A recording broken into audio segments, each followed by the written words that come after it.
Well, Eric, it is great to be back with you here in the studio. It's been a while. When was the last time we were in the studio? Do you remember? It was right before our last series, so it's been so at least early January. So it's been early January. Yeah, this is. I think you and I really enjoy this. It feels so different than being up on a stage, and so I think And it feels so different than when we first started. Yes. This way too. Yes, I agree. And as we've gone along, because remember the first days we were in front of cameras trying to do the non-audience versions. Remember we were in a different studio on the other side of this building. And remember how stiff we felt? It's like the whole while you're thinking, don't be stiff, don't be stiff. And that doesn't help. It seems to just make you stiff. And we still have those videos available for students. Are you serious? Those are still out there? I keep thinking we need to re-record them. But there was like hundreds of, it was at least, I think it took us over 100 hours to record. And so the thought of it is horrifying, but I'll go back and watch them. And it is just, for me, it's funny. Great truth. But it is. Well, I still remember the way that it was a smaller studio. The reason we actually moved into this is because it's a lot more spacious. And you don't realize that, when you're a novice in putting together studios, you're just thinking that's plenty of space. It has room for a camera and room for me, right? But I still remember it was one of the first videos in the set where you, me, and Philip were all in the same shot. And I was somehow further back. I think you guys were in front flanking the side and I was in the middle in the back. And because of the dimensional aspects of it, you guys look about double the size of me. You're like these huge, monstrous creatures, and I'm like this little teeny thing in the back. So we were just trying to be there as like a bodyguard of a protection. I felt very, very safe, but I was so embarrassed even looking at that because when you see yourselves just sort of like concentration camp thin there, it doesn't make you feel very good. But it's good for the soul, though. It is good for the humility measuring. Well, Eric, we just got out of a series. We both had a different series going on the last 7 weeks. Would you go back and just even talk through just maybe the highlights or maybe what God really impressed upon you as you're walking through the Abe Lincoln's America? Yeah, I think the series, which is one of the shorter ones that we've done, because I only did 2 a week, Spiritual Lessons from Abe Lincoln's America, the study of the antebellum period, it was so fascinating, I think, to me. And I'm trying to think what was the most impacting. And I don't know that I can just land that, but I think recognizing that our spiritual lives have these parallels with history, and to recognize that God gives us all that we need for life and godliness no matter what time we're in. And I think that's been one of the most rich and important things for me to digest. I'm not in just an unusual season of history, which it is. I don't want to argue that either. If someone said, this has never happened before, this has never happened. When have we ever had this before? Well, how many times have we ever had COVID-19? Yeah, the circumstances or the flavorings are different, but the way it's unfolding is very close to certain patterns in the past. And I think that's why it's important. When I studied World War II, it's like, wow, that's like exactly what's going on today. When you say the antebellum period before the Civil War, it's like, that's exactly what's going on today. They even had, instead of we have woke, they had the wide awakes. I mean, it's like, that is so bizarre. And yet it's very real to then look at how people responded in that time. And you have a pattern. Because right now we're looking around going, how am I supposed to live right now? But when you look back at those times and watch how someone rose up and responded, you're like, okay, that's a good idea. And so, my favorite episode may have been the Clapham dynamic, but that's for personal reasons. I feel like God's really been speaking to me about that. And I really enjoyed the final episode, Remember Ellsworth. That was a standout one for me. And it's like, when I was going through this, like, I want to be like this guy. He's only 23 years old. I want to be like this guy. What he's doing was so profound. And so those are 2 highlight moments for me. How about yourself? Yeah, this is probably the first time I ever got through an entire book of the Bible in such a short period of time. I mean, I should have gone out for ice cream. In fact, today might be the day. But I was just walking through the book of Colossians, and again, there's a lot of parallels to Ephesians, so I kind of feel like I was cheating in some aspects. But it was such a rich experience for my soul of just seeing, here's Paul writing to this really small church. Most scholars think the church in Colossae was probably no bigger than 45 people. And yet he's writing one of the most grand truths in books about the preeminence and the first place of Jesus Christ. So I was just deeply pressed in my own soul about looking at this idea of what does it mean to put Jesus first in every single area and arena and situation of my life. And so we just basically did like a 30,000 foot view and just kind of dived in into some of the passages, just walking through the book of Colossians. It was a neat blessing just in my own soul that I think was just very edifying. Plus, I've heard a lot of great people mention about the study guides that we were producing and putting out with the session notes. So it was just kind of a neat. I think it was a new labor of love on my half, because it wasn't just preparing sessions. It was like, I got to prepare study guides so people can study this out themselves. But that actually was so good for my own soul. That's neat. You've had a lot of bonus work on Daily Thunder, because we were compiling for the Ellerslie Online release. We actually had the curated, what would we call them? Curated series editions from last year. Yeah, where we actually turned them into audiobook form. So like the World War II was the big labor of love for you, because we didn't have notes for them. We just had keynotes for them. And so you went through, and I think at first you're like, oh, this won't be that long. 93 keynotes later, and what did you say, 20 hours? I think it was a little over 20 hours to get the keynotes, to get the formatting from keynote into pages, which is normally not that difficult. Yeah, you're saying the way I put together my keynotes. Yeah, you grumbled about that a few times. It was great sanctification for my soul, and every night. Eric. I love it. I do. I really do, and that is a genuine statement.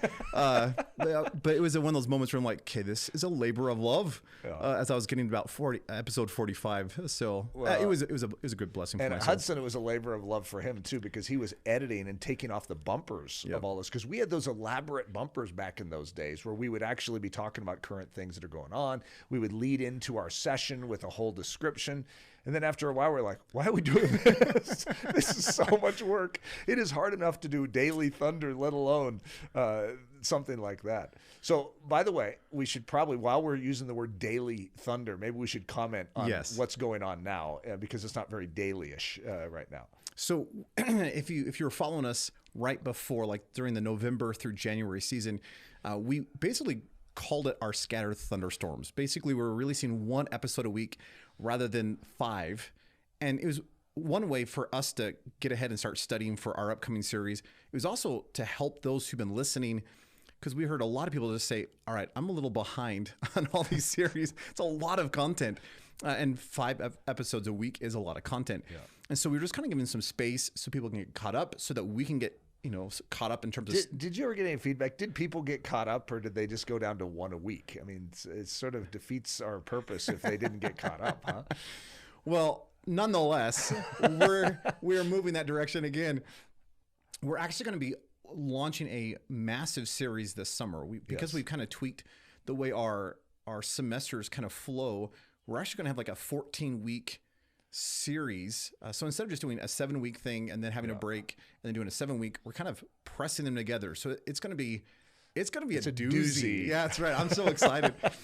So that'll be coming this June. Because like for me, I think that's like 42. Is that what it comes to? 42 episodes if I did 3 a week. Mm-hmm. And that's not including Sundays. Sometimes I'll stick, when I really get into a series, like I'm going to put this into a Sunday sermon too. And we won't give it away, but we were talking before, and you were teasing out what you will probably be doing this summer.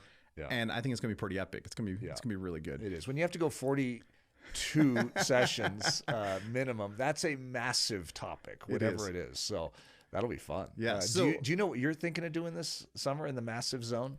I do have a thought. And you're not going to give that away? But I'm not going to give the thought either. When do we give that away? We'll probably give it at the end of this next segment. Yeah. Right. So all that being said is that's coming. Okay. And so we just decided that it'd be kind of fun, again, to maybe go back and do a scattered thunderstorm season to give us time. Obviously, there's a lot of prep that you'll need for your series. And at least what I'm pondering, it's not going to be a normal, like an exposition study. I'm going to work through a topic. Whoa. I know. Are you allowed to do that? I don't even know. If both of us do topic, then something's going to explode. Probably so.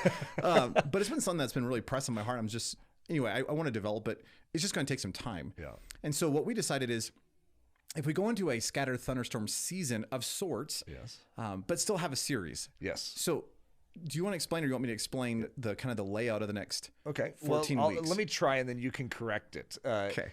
We have, is it 14 weeks starting this week? So this week is counted in there.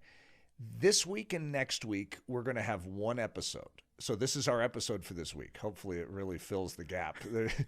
And then next week, we're going to have 1 episode. And then the 3rd week, which I have no idea what the date of that is, we're going to move into 2 a week, where I'm going to start a series, and it's going to be a 10-week series. You're going to start a series, and it should be 10 weeks. And so we'll both be doing one. So it'll be 2 a week for 10 weeks. Am I getting this right so far? On Tuesdays and Thursdays. Mm-hmm. And we are going to share what the themes of those are, right? Yes. Do we know that well enough? Do we have titles down that? Well, we'll see. Okay. And then we'll have 2 weeks remaining, and we'll do one session a week for both those, probably debrief. Yep. And then sort of stir the pot, that's right. For what is about to happen for the summer. And then we'll officially launch we'll have the Set Apart conference that's happening. We'll have our students arriving, and we'll be kicking off somewhere in there. It should be, I think it's the first full week of June. Okay. I should have looked at the date. I think it's like the 10th. Are the students here when we do that? Mm-hmm. Okay. Yeah, it'll be the first week of the semester. Great. Aren't you excited for our summer semester? I'm even excited about this upcoming, what we've been calling Scattered Thunderstorms. Yeah. Tell us about your series, because I'm actually really intrigued. Yeah. And what you were even saying just stirred my heart. Yeah. For what we're going to be heading into. Well, what's interesting is I had a different plan until last night. And we have a father-son gathering that we've had for, I don't know how many years. It's been a while now. And they tasked me with the topic last night. It's like, hey, Eric, could you talk on this? And it's actually not my favorite topic, which is current events. Could you sort of share, about what's going on in the world? It's like, I don't even like talking about current events. I like talking about Jesus, and so it was interesting because I felt a burden even as I was preparing something last night, and it turned into even a greater burden after I was done. I was just thinking about it, going, this is it. This is something so important, because what I was talking about with the fathers and sons last night is what it's the topic was manhood and what a man is dealing with right now in the world, and the way we as Christians are oftentimes getting the doom and gloom perspective. I mean, it's just everywhere we turn, everything is negative. It's like, oh, and boy, this is going to happen next. And the economy is going to collapse here. And oh yeah, sure, we could be all in prison being tortured after that. This could be the next, the setting for the mark of the beast, all these things. And even as I'm saying that, there's quite a few people that are listening that have that rush of anxiety through them. And that's what I want to put my finger on. I want to put my finger on whatever is causing this flush of anxiety and fear to, in a sense, have access to the Christian heart, mind, body. Because technically we're supposed to be doom proof, where our mentality is not allowed to come into that zone where we are being cowed. And so the name of my series, at least my working title, I could change this. I always want to reserve the right to, but it's Becoming Brave. And I even have a subtitle. I wrote it down so I wouldn't forget it. Listen to this. Stunning composure while staring at a world crisis.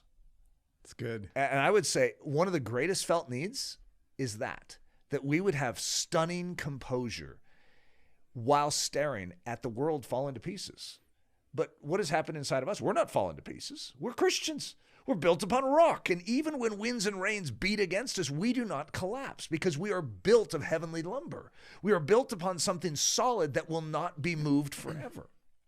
And so what I was going through last night was so stirring to me. It's all the stuff, we've rehashed these things at Ellerslie so many times, but something about bringing it into a context of what's happening in the world was so pithy to my soul. And so I started mapping out last night when I got back. Leslie's like, what are you doing up? And I'm like, I just have some thoughts. And I was typing out a beginning notion of this. And so even though I really had a good idea of what I was going to go through, and I even talked with you about it. It's like, wait, what do you think about this? You're like, oh, that sounds great.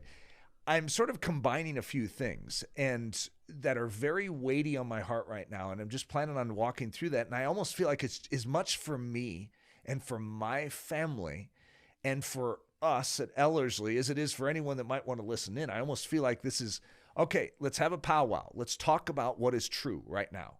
What do we need to be thinking? What do we need to be doing in our lives with the world in the state it's in? I think that is so critical. Something I keep coming back to, just even that light, is we know these truths, and yet it is so important to rehash them. It's like that Nehemiah principle. It only took, was it 40 days? I think it was 52. Oh, okay, 52 days. Well, I don't know where I had 40. 40 is such a biblical number. Yeah. But I think it was at the 30-day mark. Maybe it was the 40. That's why I had. It's probably the 40. Yeah. I was like, maybe I should be using this illustration. But he had to remind the people halfway through what they were even doing. Yeah.